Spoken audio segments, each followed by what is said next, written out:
Yeah, hello, good morning, good afternoon, good evening, of course, depending where you're hearing my voice from. I'm super happy to come your way again. Yes, it could be evening time tonight, it could be afternoon for you, it could be morning, depending, of course, in the part of the world you are operating from. Yes, but I hope at the end of the day, it's still a Monday for some of us here, even though the Monday is gradually, you know, moving, slipping into Tuesday. So how are you guys doing? I hope you're doing great. Well, of course, I told you today was, you know, a special Federal High Court trial of the request by our own maximum leader, Mazi Kanu, where he said because of health reasons, because his health is failing him, because his health has deteriorated, because of course he's no longer feeling himself. I mean, when you have issues with your pancreas, when you have issues with your liver, when you have issues with your kidney, when you have swellings all around your body, when you have not slept back to back 3 weeks at a row, when you rarely eat because of course you are afraid every other time if the food is poisoned, that puts you in a lot of medical jeopardy. Yes, you are medically in a state of disequilibrium. Yes, in economics they talk of a state of equilibrium when they say all things being equal. But of course, when things are not equal, when your health challenges are ever recurring and ascending in dimensions, when you cannot feel like who you are, automatically you are in a state of disequilibrium, where a lot of tension, a lot of trauma, a lot of fear, a lot of anxiety, and of course a lot of disequilibrium in terms of your health condition. That's where our maximum leader is now. That's where he is because his health has unfortunately deteriorated to the abysmally low level. Ladies and gentlemen, earlier today I prepared an audio for you where I said Mazi Kanu. I guess that was yesterday when I said Mazi Kanu's lawyers, have taken his health issues to the vacation judge, Justice Liman Musa or Justice Musa Liman, begging him to please hold an accelerated hearing. I mean, where he would determine if Mazi can be transferred away from the DSS dungeon to the National Hospital at Abuja, where he's supposed to get a better medical treatment, a better medical attention, and of course, where he can get succor from all his medical, emergencies. I mean, here's a man whose livers, whose kidneys, whose body has undergone 360 degrees transformation for the worst. I mean, he's having unusual palpitations in his heart. He's having, of course, high blood pressure. He has a lot of blood sugar. And of course, he cannot sleep. He cannot sleep. He cannot breathe comfortably. That means our able maximum leader, NNAMDI Kanu, is in a state of medical disequilibrium. Yes, that's how it is. And that's what has happened. So, of course, his lawyers took the case, down to the vacation judge, Justice Musa Liman, hoping, of course, that he would have given an accelerated hearing.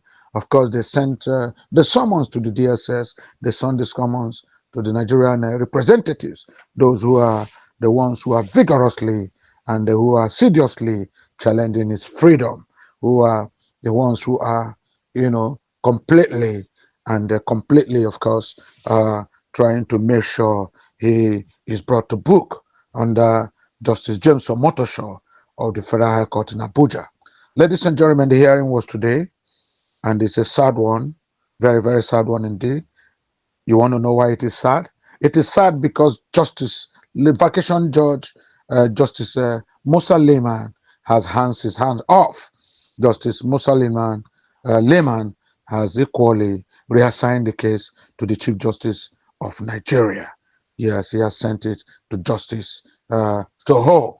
He has said, my hands are tied because, of course, he called the attorney representing the federal government, Justice uh, Awomolo, who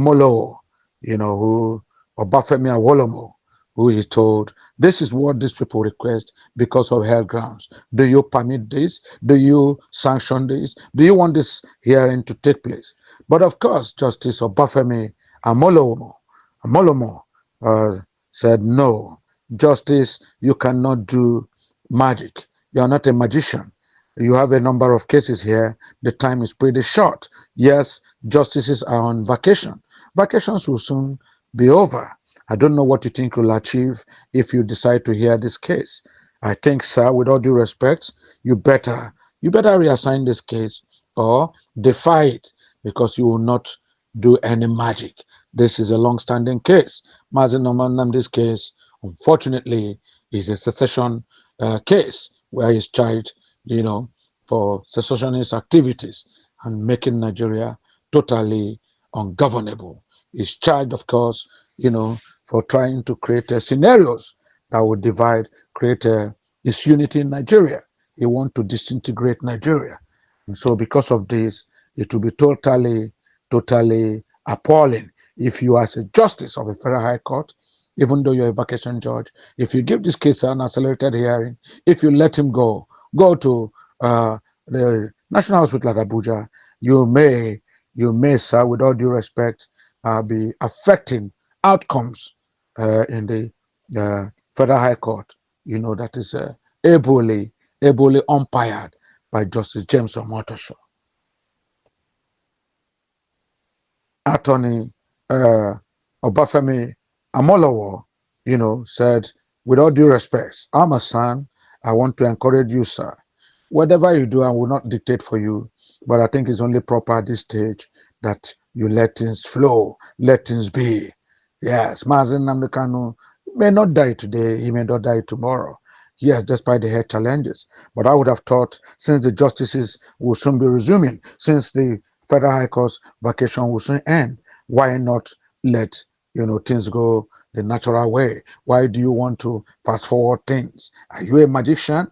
You cannot do any magic.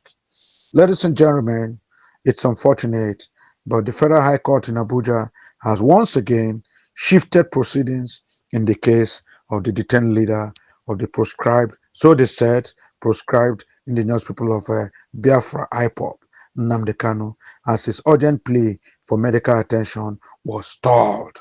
This is how it is being reported in the Channels newspaper. This is how it is reported, in the evening news today, in all the mass media. They said the Federal High Court in Abuja has once again shifted proceedings in the case of the detained leader of the proscribed indigenous people of Biafra, IPOB in bracket, NNAMDI Kanu, as his urgent plea for medical attention was stalled. On Monday, Justice Musa Liman, the vacation judge overseeing the matter, ordered that the case file be sent back to the chief judge for reassignment. The order follows submissions by KANU'S legal team, led by Senior Advocate of Nigeria's son, Uchenna Njoku, who argued that the matter required urgent intervention but could not be concluded before the court's vacation period ended on September 15. It has been reported that Nnamdi Kanu had, through a motion ex parte, sought to be transferred to the National Hospital Abuja after medical examinations indicated worrying health concerns. His lawyer, Chief Kanu Agabi-san, revealed that doctors had detected pancreatic and liver issues, a lump under his armpit, and critically low potassium levels. The examination revealed issues affecting his pancreas and liver, as well as an emerging lump under his armpit and dangerously low potassium levels. The doctors have recommended that he be moved to the National Hospital as an interim measure to forestall further decline, Agabi stated in his filing. It was also disclosed that a formal medical advisory letter had been sent to the Department of State Services, DSS in quote, which is currently holding Kanu in custody. However, the letter allegedly received no response. The federal government's lead counsel, Chief Adegboyega Awomolo San, Chief Adegboyega Awomolo San, did not object to the applications, but insisted that the lateness of the filing hindered its hearing. And he went on to say, quote, in case management, the court has the overriding power to decide which matter to take and which not to take. My lord cannot perform any magic. Awomolo, Awomolo told the court. Justice Liman observed that the registrar had fixed over 30 cases for the day, leaving little room for accommodating Kanu's motion. Citing Section 46(8) of the Federal High Court rules, the judge held that any unresolved matter during vacation must be returned to the chief judge for reassignment. With the reassignment order, Kanu's motion will now await a fresh hearing before another judge, raising concerns among his supporters about further delays to his medical care.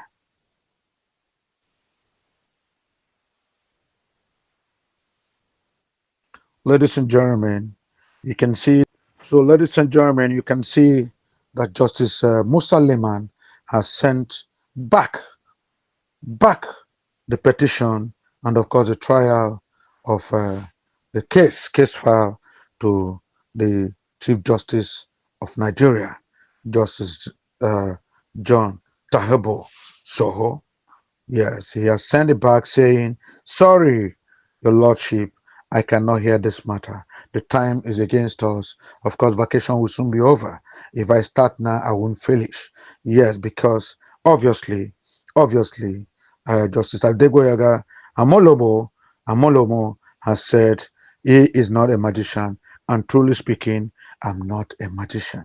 I think Nnamdi Kanu should manage. I think whatever has been keeping him, he should pray to his God to continue to sustain him. There's little anybody can do at this stage, of course, unless to wait for the Chief Justice of Nigeria to reassign the case. Ladies and gentlemen, fellow Biafrans, you can imagine the condition our maximum leader, Onyendo Mazi Kanu, has found himself. I mean, when you are between the devil and the deep blue sea, when you are between the rock and the very hard thing, when you are between the fry pan and fire, moving from kettle to fry pan, you know, it is a very difficult decision. Unfortunately, ladies and gentlemen, this is the situation with our Muslim leader today.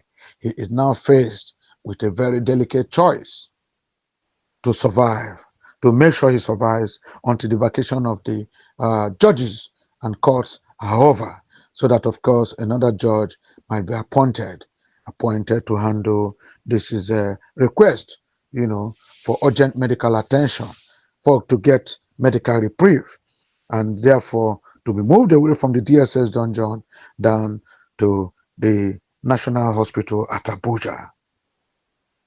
Fellow Biafrans, this is a very tall order. This is a very gargantuan request, and it's a very sad one for our own Onyendu Nnamdi Kanu. It's obvious the government doesn't care what happens to his health. It's obvious, of course, because he represents Biafra, he fought for Biafra, and they dared to tell the government of Nigeria that enough is enough. Therefore, he has been exposed to this kind of, insensitivity and gross, gross wickedness. Man's inhumanity to man. Here is a man whose pancreas has fallen. Here is a man whose liver, has stopped functioning. Here is a man who had lumps under his armpit. Here is a man whose potassium level, had dropped to the barest minimum. What is remaining? What is remaining, ladies and gentlemen, is the worst catastrophe any medical situation can give to a human body. Unfortunately, because he's an Igbo man, because he's a Biafran, because he dared to challenge the powers that be, represented then, by PMB, late PMB, President Muhammadu Buhari, who swore in the hearing of everybody that, look, Mazi Nnamdi Kanu, whatever they call yourself, I will frustrate you in this life. I will make life completely difficult for you, and I will make sure you don't see daylight after this period. You think you can run away from me? I've gotten you. We kidnapped you from Kenya. call it rendition if you like, and we'll make sure you suffer. You will suffer until you beg for mercy. You will beg for mercy. You will beg to die.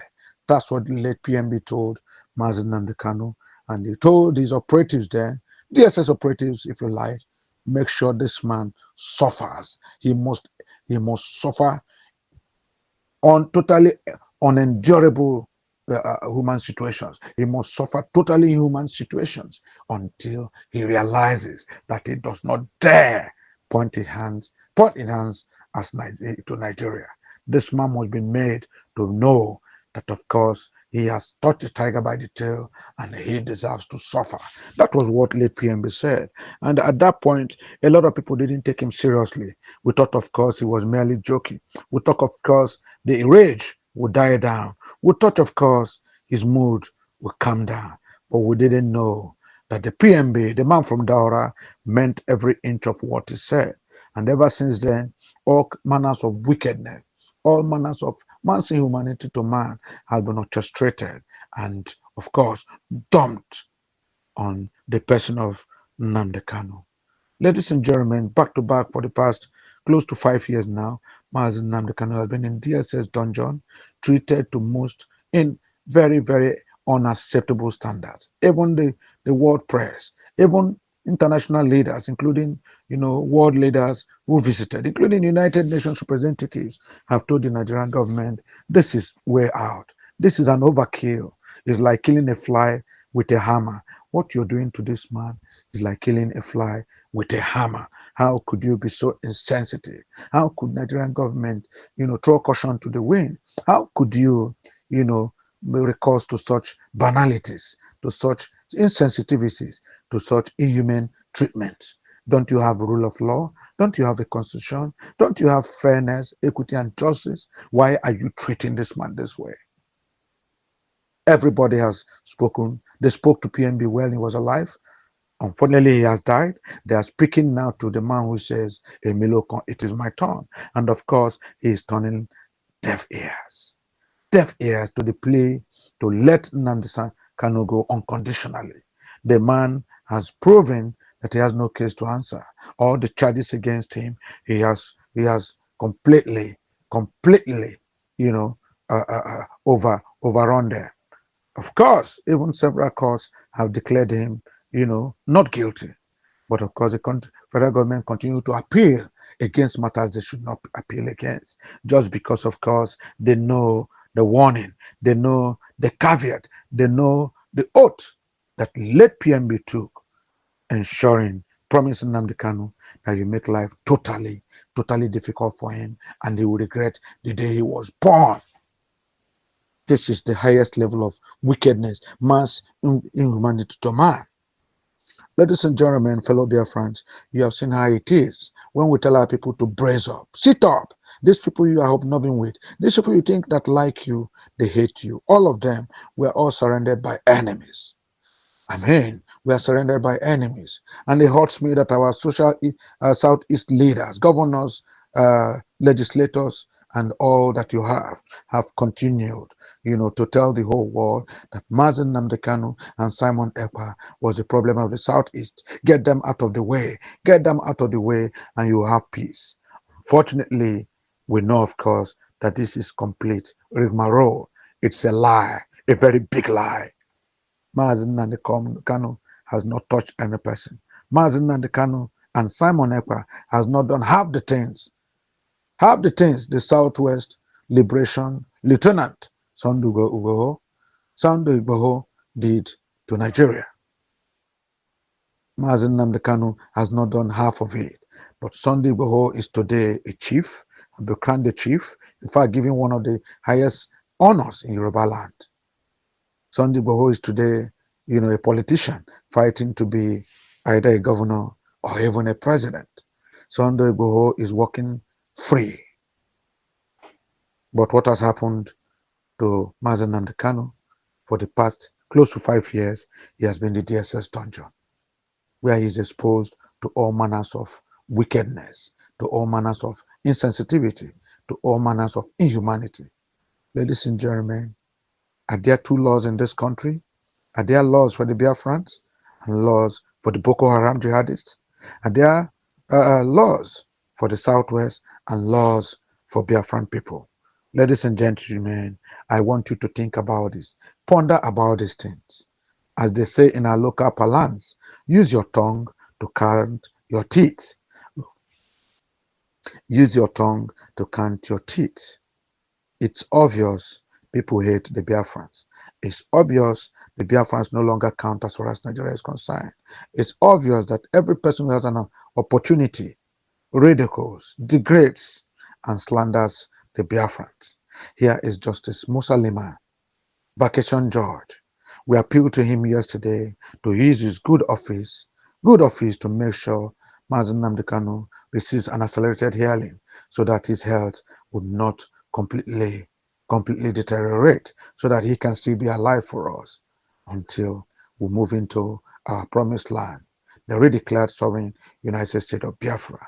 But of course, we didn't know we were appealing to deaf ears. We begged him, don't dance naked for the JAGABAN. Don't yield to all the, of course, gifts, to all the machinations, orchestrations of the JAGABAN and his cohorts. Please give this man a chance. Give him a chance to survive, to live. His health has deteriorated. He's now struggling for their life. He's finding it difficult to breathe. He's struggling to breathe. I can't breathe. Like Floyd in the USA, Mazi Kanu is finding it difficult to breathe.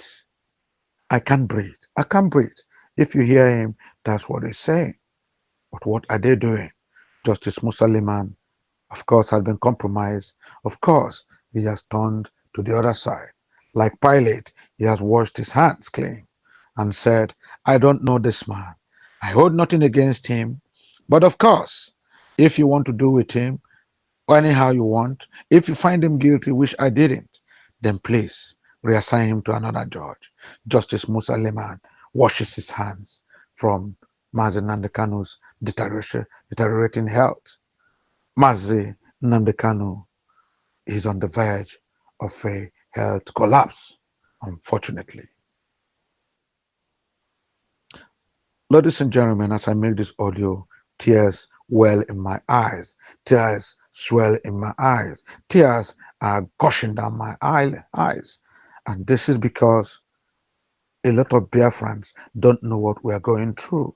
When we spend time talking about Biafra, talking about the people in Biafra, talking about the plight of Biafra, talking about all the sad experiences, the human treatment that befall every Biafran because he's from the southeast, because he's a Biafran. A lot of people think we are overshooting it. A lot of people think we are overshooting it. It is obvious now.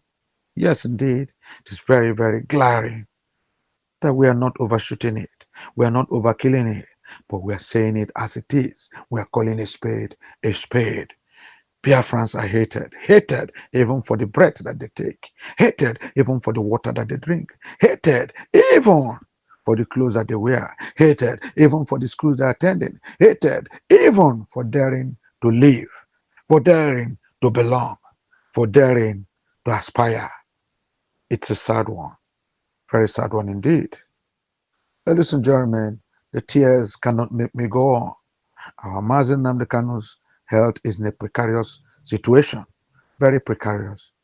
And his lawyers, his attorneys fought for an accelerated hearing under vacation judge Musa Liman in the Federal High Court.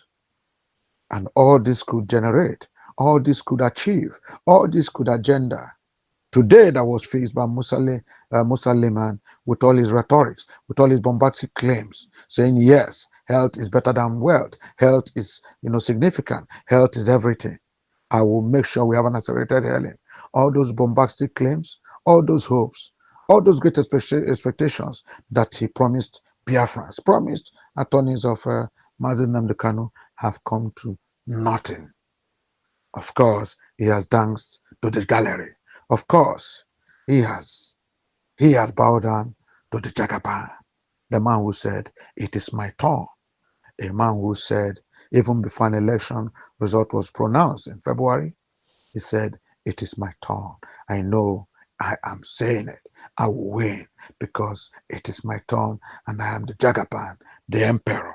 He has succeeded in getting Finland, motivating Finland, encouraging Finland, and pushing Finland, if you like, to make sure our Prime Minister, Simon Ekpa, was convicted. They gave him 6 years. And as soon as that 6 years was announced, they sent JAGABAN and his coterie of ministers, including the Chief of Defense Staff, General Christopher Musa, including Yusuf Tuga, the Minister for, external, external affairs, yes, and of course, Minister for State, Bianca Odumegwu. These are all people who said, of course, Nnamdi Kanu should go to the, Simon Ekpa should go to the coolers. Coolers, let him be there. Once you get him, Nigeria will know peace. They thought they have finished Simon Ekpa. Well, like I said yesterday, surprise package awaits them. Ladies and gentlemen, I don't want to let it out of the bag, but I assure you that Simon Ekpa will soon come out. He will soon be free. Finland is jittery. Finland is shaking because the whole world has found out they have compromised. It is no longer the 3 pillars of justice, fairness, equity, and justice. No, they have compromised because they sold their mother. They sold Simon Ekpa for a mere porridge to the JAGABAN, to the Nigerian foreign affairs ministers. It's a shame. Very, very big shame. Very big shame indeed. Ladies and gentlemen, Nnamdi Kanu will not die. His heart is failing, but he will not die. His pancreas are not working well. He will not die. His livers are no longer working in optimal position, but he will not die. Swellings are on his armpits, and he's experiencing complete body overhaul because of a dilapidation in his medical architecture, structural architecture, if you like. But he will not die. Biafra will not die. Dr. Ngozi Areboze will not die. The redeclared United States of Biafra will never give up. We will not die. We will not die. We will not die. The struggle must continue. Simon Ekpa said, "Don't weep for me, Biafrans. Give me a matter of time. 6 years will not kill me. But we know he will not be there. Soon he'll be out." Mazi Kanu, please hold still. Don't give up. Don't give up. Our prayers are with you. Don't give up. The whole Biafran stand behind you. Don't give up. Our Yahweh, our God is beside you. Don't give up. All the angels are with you. Don't give up. Angel Gabriel is with you. Don't give up. Our Mother of Perpetual Succor is with you. Don't give up. Ladies and gentlemen, it's a sad one. I don't want this tears to continue to flow. Goodbye and good night. Yeah, check me out. Superstars Media. Lord Logan, but let me tell Lord Logan, and it's why Flora show 1914 amalgamation is what we dying for. 3 nations to 1 nation, ever since annihilation. Nepotism is nonsense. You and you clap your hands. Biafra gonna come, clap your hands. Biafra, Oduduwa, we're free now. Freedom is gonna come, we're free now. Yeah.